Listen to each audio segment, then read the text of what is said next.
What I'm about to say isn't from any book. I'm the primary source.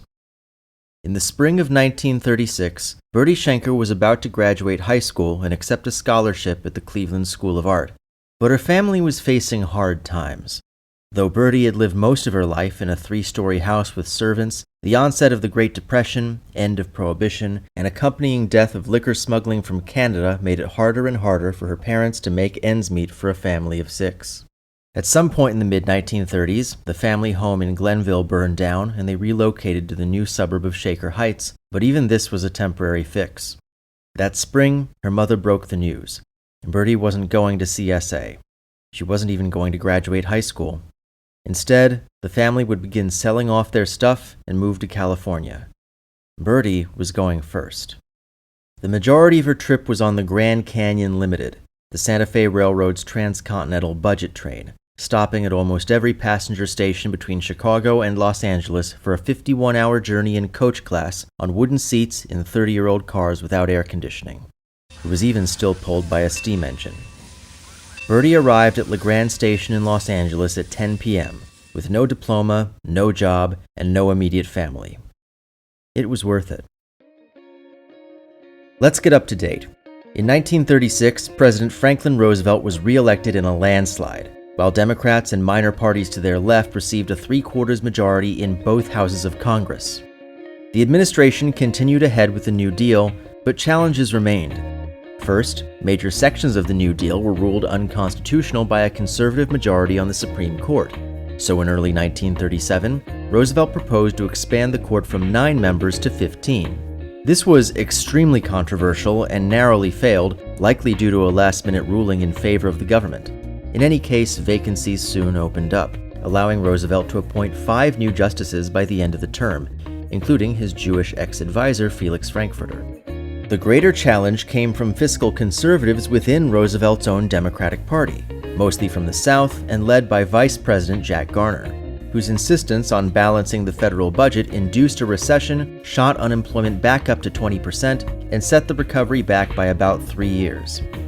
Voters retaliated by ending the Democrat supermajority in 1938, but this arguably benefited Roosevelt in the long term by discrediting Garner's faction, leading to his dismissal as vice president when Roosevelt ran for a 3rd term in 1940. In foreign policy, it was clear that Nazi Germany was a rising threat and that the outbreak of war in Europe was becoming likely. But the prevailing attitude was that, barring a direct attack by Germany against the United States, the country should do as much as possible to avoid getting involved. Congress issued a series of laws reaffirming U.S. neutrality and limiting Roosevelt's ability to impose sanctions or give financial or military aid to friendly countries if a war broke out, though they did give Roosevelt the option to stop private companies based in the U.S. from doing business with countries at war. Though the president chafed under these restrictions, they mirrored his own policy regarding the refugee crisis provoked by Nazi persecution of German and Austrian Jews.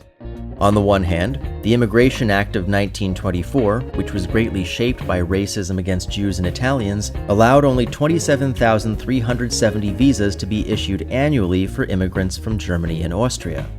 On the other hand, most recipients of those visas between 1933 and 1939 were Jewish refugees, and as a result, the U.S. ended up accepting more of them than any other country. At the time, the public viewed immigrants as competition for jobs, while Roosevelt's Jewish allies and advisors feared that allowing more refugees would only inflame pro-Nazi sentiment in the U.S. while rewarding Nazi injustice.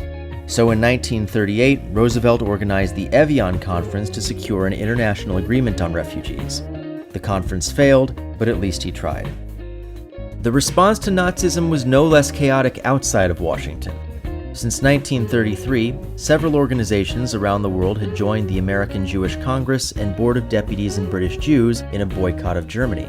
But when Germany hosted the 1936 Olympics, AOC President Avery Brundage not only resisted calls to boycott, but cited them as evidence that the U.S. should participate.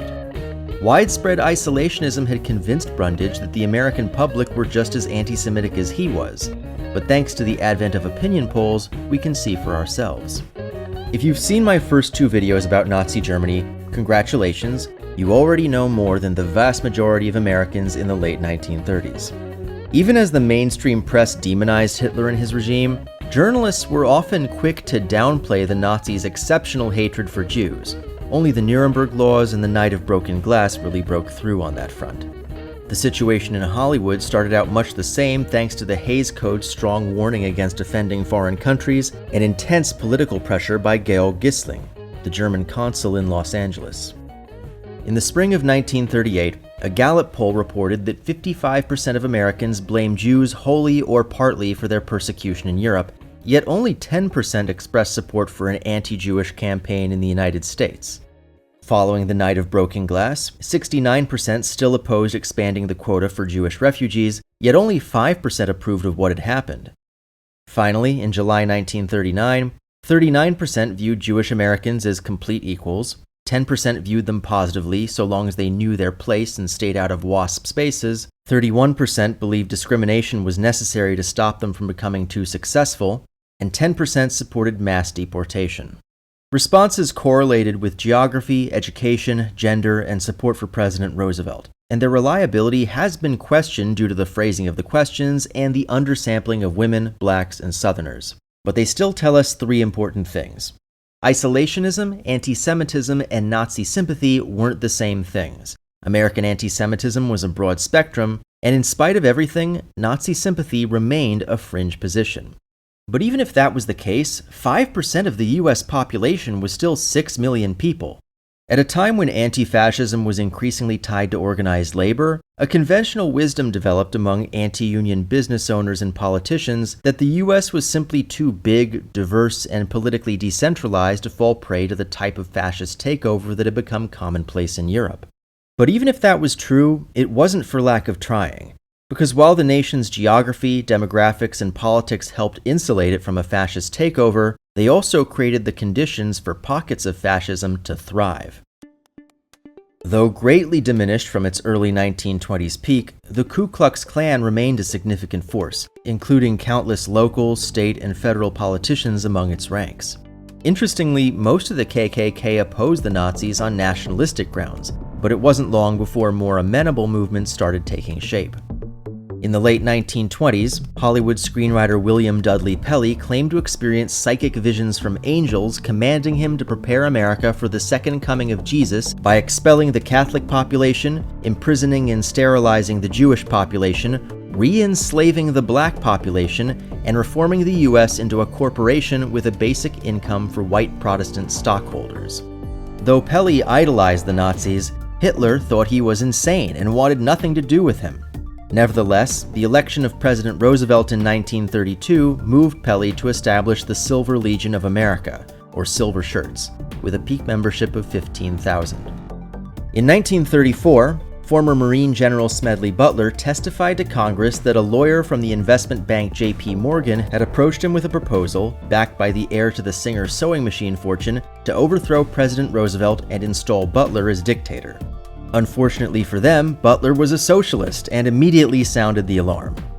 Since the plotters never moved ahead with their plan, they were never charged, and Butler was ridiculed by the press as an attention-seeking charlatan, but a congressional report the next year confirmed that Butler had told the truth, and that domestic fascists posed a credible threat on par with Soviet-style communism. Disillusioned by President Roosevelt's perceived centrism and friendliness towards Jews, anti-Semitic priest and syndicated talk radio host Charles Coughlin founded the Union Party. Though usually described as a far-left movement, the party included a large number of Nazi sympathizers, including Coughlin himself, in what might be described as an early example of horseshoe theory. As a Canadian immigrant, Father Coughlin was ineligible to run for president, so the Union Party nominated the comparatively mainstream Congressman William Lemke and won almost 900,000 votes before immediately collapsing due to infighting and financial misconduct. Not to be outdone, Pelley ran for president, but despite claiming a following in the millions, received fewer than 2,000 votes. The largest pro-Nazi group was the German-American Bund. Apologies to longtime viewers of the channel. The General Jewish Labor Bund was a movement in much of the Jewish world supporting cultural autonomy for Yiddish or Ladino speakers within a socialist framework, and was aligned with the broader anti-communist left. The German-American Bund was the US offshoot of the Nazi Party. When Germany started annexing territory in 1938, they did so on the basis of bringing ethnic Germans under one regime. That concept wasn't limited to Central Europe. Berlin had tried to establish US branches before, but for a variety of reasons they never took hold. Enter Fritz Julius Kuhn. An immigrant from Germany by way of Mexico, he'd earned an Iron Cross in the First World War, joined the Nazi Party in 1921, and participated in the Beer Hall Putsch. To the average American, every one of these attributes was repellent.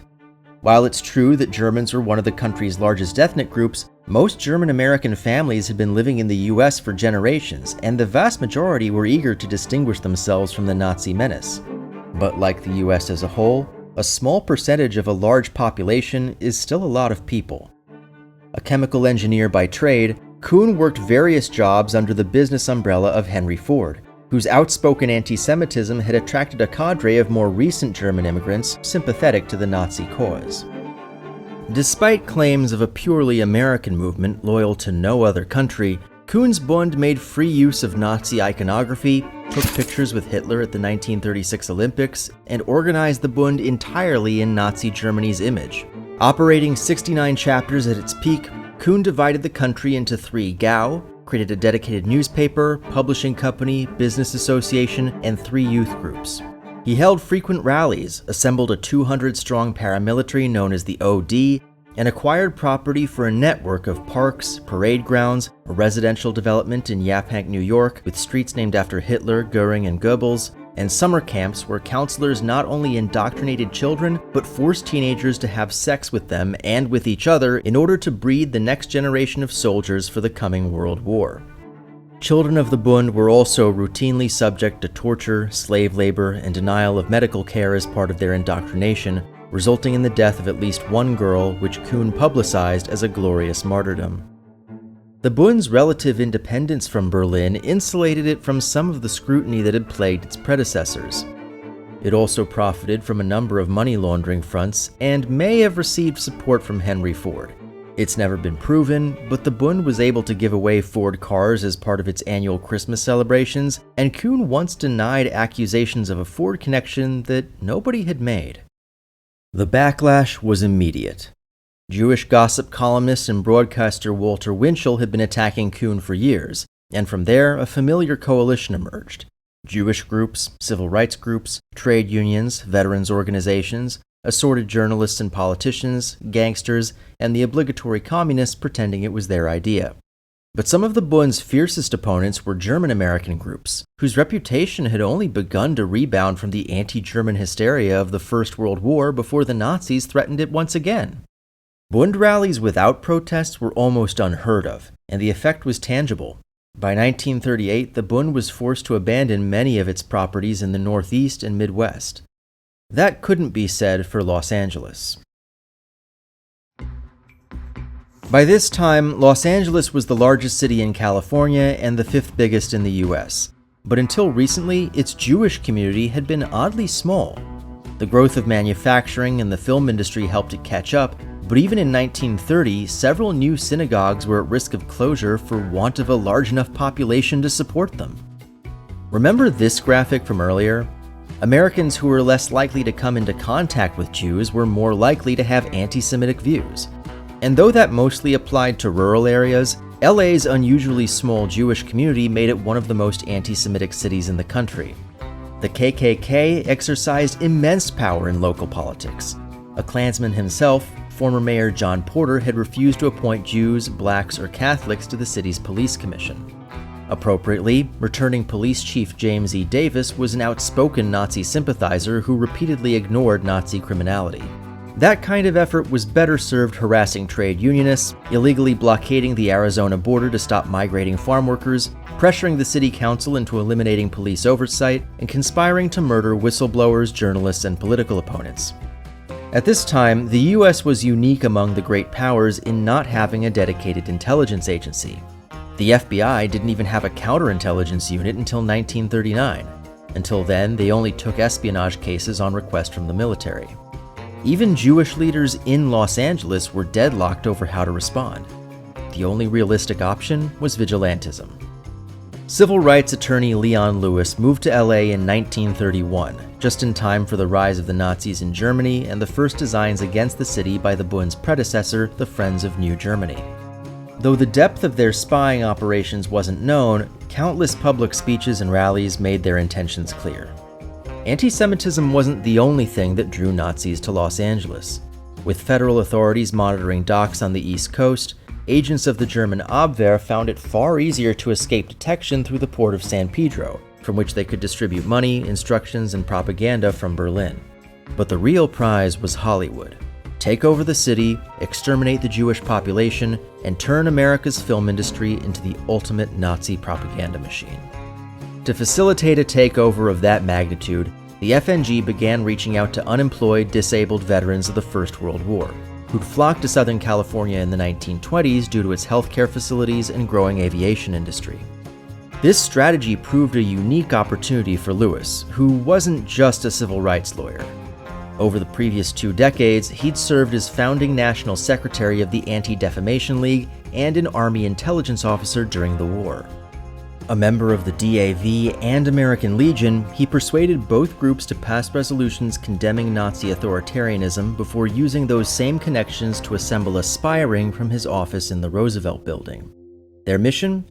To infiltrate and monitor the FNG and eventual Bund, the Silver Shirts, and the Klan. Within 2 months, Lewis had enough information to turn over to Chief Davis, who accepted the evidence but refused to take action, defending Hitler and the Nazis.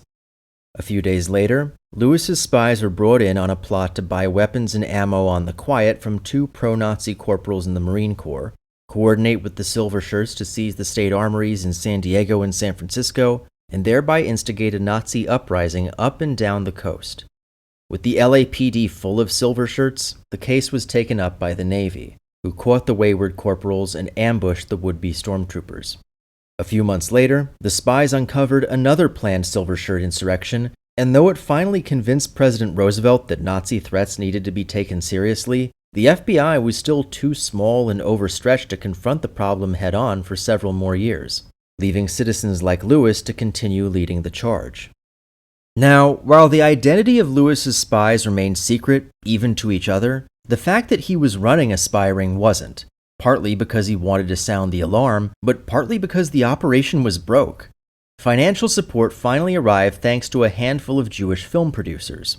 Like most big businessmen of the time, they still regarded communism as the greater threat, and used that as an excuse to oppose unionization, but they weren't idiots. The police still accused them of being communists just like every other Jew. They were aghast to hear that Nazi-sympathizing foremen had infiltrated their studios in order to purge Jewish crew members, and they especially hated the way the German consul Gissling wielded the Hays Code and the lucrative German market to suppress anything remotely critical. Unbeknownst to them, or even to Lewis, Hitler's Hollywood censor was a double agent, funneling party intel to a related spy ring in Chicago led by journalist Julius Klein. By the middle of the decade, LA's demographics had shifted, with the Great Depression and economic migration growing the Jewish population to 82,000.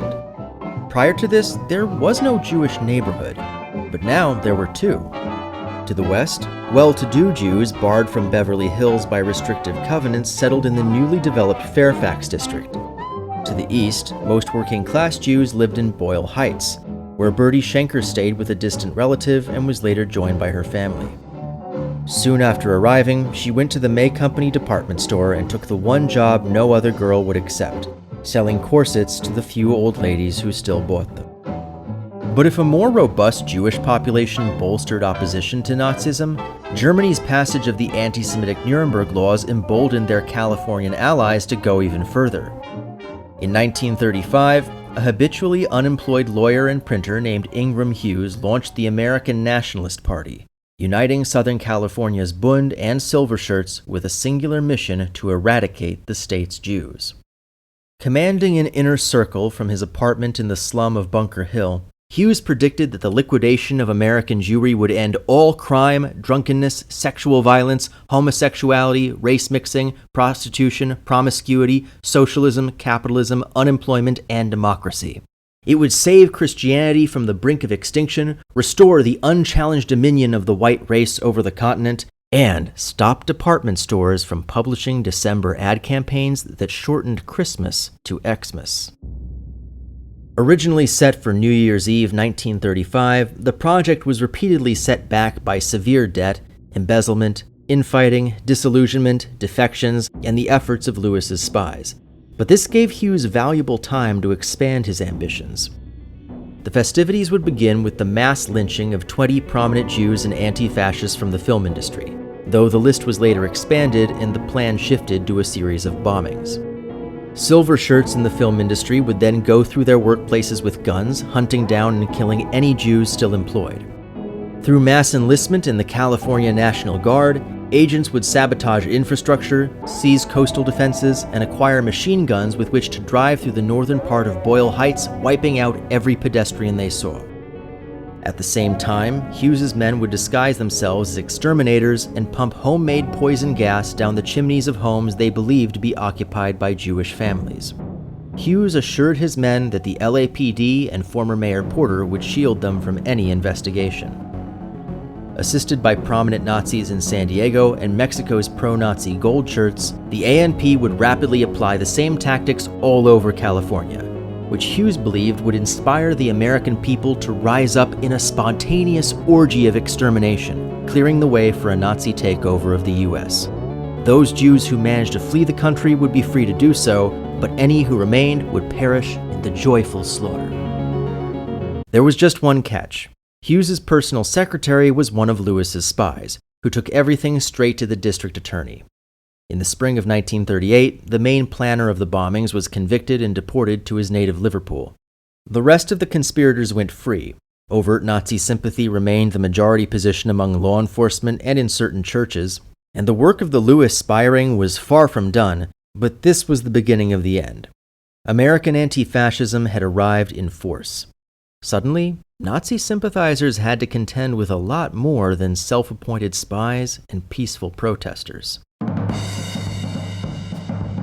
The American mafia of the mid-1930s was a shadow of its former self. Prohibition was over, Arnold Rothstein was dead, Al Capone was in prison, and the National Crime Syndicate was disintegrating. In New York, Governor Herbert Lehman and Attorney General Thomas Dewey were cracking down on mobsters and the corrupt politicians who protected them, prompting Ben Bugsy Siegel to move to LA and, ironically, avoid scrutiny through copious bribes to Chief Davis and Mayor Frank Shaw. Without the cash cow of liquor smuggling, most of the syndicate's income now came from gambling, and in Minneapolis, that business was dominated by Davy Berman.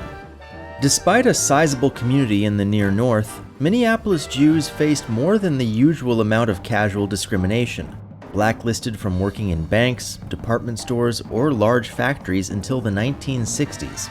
Terrible for the pure of heart, but great at funneling talent into organized crime, with Jewish mobsters like Berman filling the void left by the earlier Swedish gangs. Born in Odessa, but raised in North Dakota and Iowa, Berman had so dominated whiskey running from Winnipeg in the 1920s that he kept Al Capone's Chicago outfit out of Minnesota and lived to tell the tale. And unlike gangsters in cities like New York, who were often recruited by big business to crack down on unions, Berman and his cronies had helped establish trade unionism in a city that had long resisted it, forming a fast alliance with the local Teamsters. Now, with Capone out of the picture and the return of legal booze, Siegel and mob accountant Meyer Lansky reconciled with Berman and helped him turn Minneapolis into the center of America's gambling industry. For decades, Jewish American politicians, rabbis, and public intellectuals had been nothing but hostile to Jews in the criminal underworld, and for good reason. Smuggling during Prohibition was one thing, but pimping, strike-breaking, and contract killing were abhorrent, and the notoriety of these mobsters always threatened to inflame bigotry. At the same time, however, most Jewish, Italian, and Irish mobsters of the NCS were true believers in the American dream, with a sincere appreciation for the liberal democratic tradition that had enabled their rise. They may not have made an honest buck, but they were 100% American. So an unlikely alliance formed. In 1935, Judge Nathan Perlman reached out to Meyer Lansky for the express purpose of taking the fight against Nazism to the streets, with a stipulation that no one be killed. Viewing the task as a public duty, Lansky offered to do it for free, and was soon overwhelmed by volunteers. A precedent was set. Gangsters were now vigilantes, placing Davy Berman on the front lines against the Silver Shirts of Minneapolis. Since Pelly's disastrous presidential run, Silver Legion membership had fallen to around 5,000. But as the Manson family teaches us, a small following is no obstacle to violence and terror, and that was widely understood. However much casual anti-Semitism existed in Minneapolis, the city and state governments denounced the group and banned pro-Nazi parades, while the local press defied constant death threats to expose Silver Shirt church leaders, business owners, and police officers. Around the country, confrontation was becoming the norm. Throughout the winter of 1938, German Americans in Milwaukee mounted huge protests against the Bund, leading to a citywide ban on Nazi-affiliated businesses. In April, using intel provided by Lansky and Walter Winchell, a militia of Jewish boxers calling themselves the New Jersey Minutemen joined forces with the Jewish war veterans to storm a Bund meeting at Manhattan's Yorkville Casino. In late May, over 7,000 dockworkers in San Francisco surrounded California Hall, where Fritz Kuhn presided over an all-night rager for the local Bund. Camera crews waited patiently for the night to turn violent, but it never did. In Chicago, a network of street toughs led by boxing champion Barney Ross and career vigilante Jack Ruby shadowed the Bund at all of their summer events, throwing punches whenever they could. In Cleveland, a crew assembled by Rabbi Abba Hillel Silver and mob enforcer Mo Dalitz attacked the Silver Legion so ferociously that Fritz Kuhn was too scared to visit.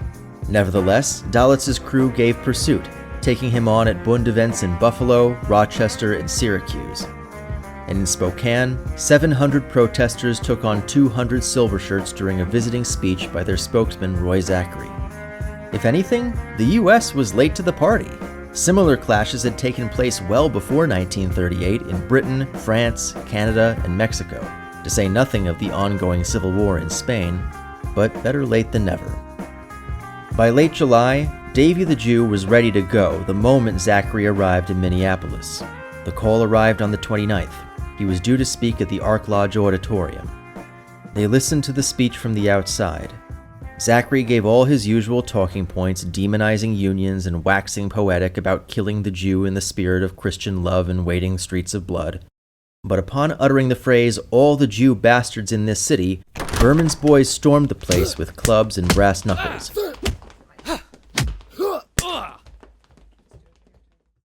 After 10 minutes of non-stop beatings, Berman took to the stage and called out to the broken bodies before him, "This is a warning." They didn't listen. Twice more, Berman and his men stormed the rallies, joined by their old friends the Teamsters. In October, Pelly issued a warning against the re-election of Governor Elmer Benson, claiming that he was a Jewish puppet and declaring a moral and patriotic duty for every white citizen to comb the streets of Minneapolis, shooting and killing every Jewish man, woman, and child they could find if he remained in office. In reality, the Silver Shirts were so terrified of Berman that they hadn't set foot in the city for 2 months. And though Benson was defeated for re-election, it had more to do with the backlash against Vice President Garner than anything else. The new Republican government was just as hostile to Nazis as the Farmer Labor Party had been. And if battered Nazi sympathizers hoped the American people would feel sorry for them, they were wrong. By this time, the FBI was finally getting its act together and realizing just how much trouble the country was in. Earlier in the year, Jewish FBI agent Leon Turo uncovered a Nazi spy ring mapping out the U.S.'s eastern coastal defenses, controversially publishing his discoveries even as the spies went on trial. This came on top of reports from Leon Lewis that the Bund and Silver Shirts were helping Japan's Navy map coastal defenses in California, as well as taking jobs in aerospace and naval shipyards for both espionage and sabotage. The Japanese already had blueprints of every last-generation destroyer. Deeply troubled, President Roosevelt urged the Army, Navy, and FBI to expand counterintelligence while volunteers flocked to assist Lewis in Los Angeles and Klein in Chicago. 4 years earlier, The Nation magazine had published an exposé revealing that Jewish-American PR magnate Karl Biowar had accepted $6,000 a month from Berlin to promote Nazi Germany as a tourist destination and normalize the regime to the American public, earning universal condemnation from Jewish groups. Congress had spent years dithering over a proper response, but the Bund and the New York spy ring finally prompted action. In May, they formed the House Un-American Activities Committee to uncover Nazi and communist infiltration of U.S. institutions. 4 months later, they passed the Foreign Agents Registration Act, requiring businesses, nonprofit organizations, and individuals to disclose when they're receiving money or instructions from a foreign government. In a series of polls taken between July and December, 61% of Americans supported the anti-Germany boycott, 88% opposed Nazi persecution of Jews, 77% opposed the annexation of the Sudetenland, 92% believed Hitler harbored further territorial ambitions, 60% believed that the Munich Agreement had made war more likely, and 54% believed the US would eventually become involved if war broke out. When Orson Welles performed his War of the Worlds radio hoax that Halloween, many of the people who didn't listen closely and believed it was real assumed the invaders were from Germany, not Mars. The final straw arrived 10 days later with the Night of Broken Glass, spawning thousands of protests all over the country. And since the threat was no longer merely international, Warner Brothers defied Gissling and agreed to adapt Turo's story into Confessions of a Nazi Spy, directed by Jewish refugee Anatol Litvak and starring Jewish actor Edward G. Robinson. By the end of 1938, Germany and the United States weren't at war, but they were enemies.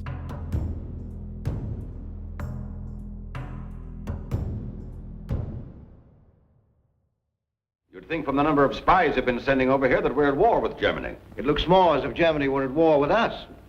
Nazi boons meeting all over the nation, openly training men for street fights, teaching them how to use guns and bayonets. It's a new kind of war, but it's still war. None of this was ideal for the Bund. In a fit of damage control, Berlin had concluded that German Americans were unreachable, halting coordination with the Bund, forbidding German citizens from joining, and withdrawing permission to use Nazi symbols. Kuhn responded with inept, half-hearted appeals to American patriotism, arguing that being a Nazi was the most American thing, actually. Bund iconography sometimes incorporated the American flag, the standard Nazi Sieg Heil was changed to Free America, and Kuhn obsessively invoked the memory of the country's first president, George Washington, planning a huge celebration for Washington's birthday that February. He also started bragging about his crimes to anyone who'd listen, blissfully unaware that one of his mistresses was an FBI informant. The centerpiece of the festivities for Washington's birthday was a massive rally at Madison Square Garden, home arena of the National Hockey League's New York Rangers and New York Americans. The decision to host the rally was controversial to begin with. Just 2 years earlier, the Garden had hosted a massive anti-Nazi rally, and it was private property, so the owners could have said no. But money was still tight, and the NBA didn't exist yet, so they booked the Bund for February 20th on the condition that no anti-Semitic speeches be given and no anti-Semitic signs be displayed. A condition that the Bund accepted, but had no intention of honoring. Despite advertising as a pro-American rally, everybody knew this was a Nazi event, and the threat of violence put New York's leaders in a difficult position. Governor Herbert Lehman was Jewish, and Mayor Fiorello LaGuardia was a Jewish-born convert to Anglicanism. Even if they wanted to speak out forcefully, the optics made it harder for them than it would have been for a Gentile politician. There was also a matter of principle. The Bund were entitled to free speech, fair play, and safety, even if they'd never extend those courtesies to others.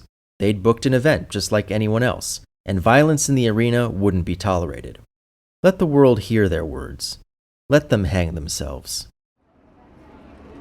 Providing the largest protection for any event in the city's history up to that point, 1,700 police cordoned off a gigantic area of Midtown Manhattan, inducing gridlock up and down the island just in time for the evening rush. The rally was set to begin at 8, but protesters were already showing up by 6:30. It was the same coalition as usual. Jewish American groups, German American groups, civil rights organizations, veterans organizations, trade unions, assorted journalists and politicians, gangsters, and the obligatory communists pretending it was their idea. But this time was different. The Garden Party had been all over the newspapers and radio for days. It was the largest Bund event ever, in the middle of the world's biggest city, on a Friday night, with traffic effectively shut down. Police intended to keep the protesters at a distance by creating a free speech zone on 51st Street, but no free speech zone could contain them. By 8 o'clock, police estimated a crowd of 100,000, the largest protest in American history up to that point. Orchestras came down from Broadway theaters to contribute their talents and play the national anthem, joined by audience members who'd come to see their shows. Veterans waving American flags attempted to charge the barricades and enter the arena, with hundreds joining in throughout the night. A record 20,000 Bund members struggled their way into the arena. They were greeted by a stage bedecked with American flags and portraits of George Washington adorned with swastikas. The opening speeches condemned the New Deal as a communist plot, insisted that all powerful institutions in the Western world were controlled by Jews, and asserted that racial harmony was unscientific and blasphemous. They denied any link, past or present, between the Bund and the Nazis, while simultaneously defending the Nazi Party and demanding the adoption of federal race laws analogous to the Nuremberg laws. Even the crowd's prescribed cheers of Free America soon gave way to Sieg Heil. With the audience properly worked up, Kuhn finally took to the stage, denying anything negative that anyone had ever said about him as a Jewish plot, claiming that the ongoing investigations against him violated his free speech, emphasizing his innocence of any of the crimes he bragged about, and crying persecution at the hands of Governor Lehman, Mayor LaGuardia, Attorney General Dewey, and President Rosenfeld. He then argued that all Jewish contributions to American history were either fictitious or stolen from the white man. Guiding the audience through a reimagining of a history he himself didn't really know, he pointed to Chaim Solomon, a founding father of the country, alleging that his financial and intelligence contributions to the Continental Army were a myth. For contrast, he condemned Canadian patriot David Franks as a traitor because his commanding officer later defected to Britain. He claimed that all Jews supported the Confederacy in the Civil War out of an innate hatred of American unity, but also that they were carpetbaggers and scalawags who induced black men into the mass sexual ruination of Southern maidens. He claimed that stockbroker and former presidential advisor Bernard Baruch was secretly dictator for life, and that Jews controlled all media, organized labor, and even most churches. Despite praising the Ku Klux Klan, he then invoked the 1870 Civil Rights Act created to stop the Klan to demand criminal prosecution of all Americans boycotting Germany as terrorists before an unknown Jewish-looking man in work clothes charged onto the stage and lunged for Kuhn. OD stormtroopers sprang into action, throwing the stranger onto the stage floor, ripping his pants off, and pummeling him with their boots. The man continued trying to fight back. The crowd cheered at the spectacle before police broke through the circle of stormtroopers, pulled the man away, and saved his life. A shaken Kuhn finished his speech, invoking the blessed memory of George Washington to advocate constitutional reforms that would abolish freedom of speech and religion and secure absolute power over all aspects of society for the Aryan race. But the end of festivities also meant the end of police protection, as the Bund faithful poured onto the streets. No longer free to kick a man while he's down, the brave stormtroopers of the OD carefully buttoned their coats to hide their uniforms, and shuffled, heads down, through blocks upon blocks of jeering crowds before scurrying to their homes in Yorkville and Queens. In the fantasy of the arena, they were heroes, but out in the real world, they were traitors. A few weeks later, New York City passed an ordinance forbidding paramilitaries from acting as event security. In a nearby jail cell, the unknown man attacked the police in revenge for denying him the God-given right to punch Nazis. Izzy Greenbaum was a plumber from Brooklyn. Charged with disorderly conduct, he was sentenced to a $25 fine and 10 days in jail. He later served in the U.S. Navy. A couple months after the garden party, Walter Winchell was at his favorite haunt, the Stork Club, when Kuhn came in with one of his mistresses. Winchell went into the bathroom, pulled out a loaded gun, and emptied the bullets to stop himself from going back out there and shooting him. Desperate times called for desperate measures, and Kuhn was planning to kill him, but Winchell shared an apartment building with Meyer Lansky and abided by the promise Lansky had made to Judge Perlman. No killing. Winchell, of all people, could have made a big deal out of the incident, but he never did. Maybe he figured it didn't matter. A few weeks later, Dewey indicted Kuhn for financial crimes. He was convicted, imprisoned, stripped of his U.S. citizenship, and eventually deported. Several high-ranking Bund members met a similar fate, as did Pelly and most of the leadership of the Silver Legion. Others fled the country, went into hiding, or committed suicide. But the largest and most mainstream of these organizations was also the last, the America First Committee, formed in 1940 to maintain U.S. neutrality. Originally a broad, nonpartisan movement mostly made up of students, the character of the AFC quickly changed after attracting the support of Henry Ford and Avery Brundage, and after adopting Father Charles Coughlin and aviator Charles Lindbergh as its most prominent spokesman. The son of a congressman, Lindbergh rose to fame as the first person to fly nonstop from New York to Paris. Owing to his fame, he'd secretly fathered 7 children with a mistress in Germany who helped radicalize him into a Nazi sympathizer. By 1939, his politics were well known, and though he expressed disapproval toward the Night of Broken Glass, he very nearly moved to Berlin immediately after. AFC membership peaked around 800,000, 20 times more than the Bund and Silver Shirts at their peak combined. A few years earlier, it would have been a force to reckon with, and Berlin encouraged Lindbergh to consider running for president in 1944. But his politics had already turned off a broad majority of Americans, and his pro-Nazi rhetoric would soon go far enough to get him labeled as a traitor. Likewise, Coughlin's radio show was canceled, and the Catholic Church forced him into retirement under threat of indictment for sedition. Back in LA, while Leon Lewis and company had been waging war against the Bund and Silver Shirts, restaurateur Clifford Clinton had been fighting his own battle against the violent and corrupt administration of Chief Davis and Mayor Frank Shaw. His work paid off in the 1938 elections when Shaw was recalled, Davis was investigated, and the LAPD was purged. However, this push against corruption also exposed Siegel's activity in the city, forcing him to lay low. A few years later, the same fate would befall Berman in Minneapolis, forcing both men to find a new center for their gambling empire.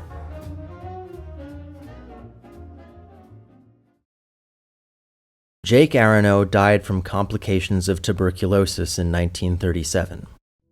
Already living precariously, his widow Sarah urged her oldest sons Oscar and Sam to find work to support the family. And so they went to Dearborn Station and boarded the Grand Canyon Limited for another 51-hour journey. Renting rooms in an apartment on Breed Street, Oscar looked for work in Hollywood while Sam took a job at a corner grocery store on Brooklyn Avenue. One evening in 1939, Berti Schenker took the B car from work at the May Company. Before going home, she stopped to buy groceries.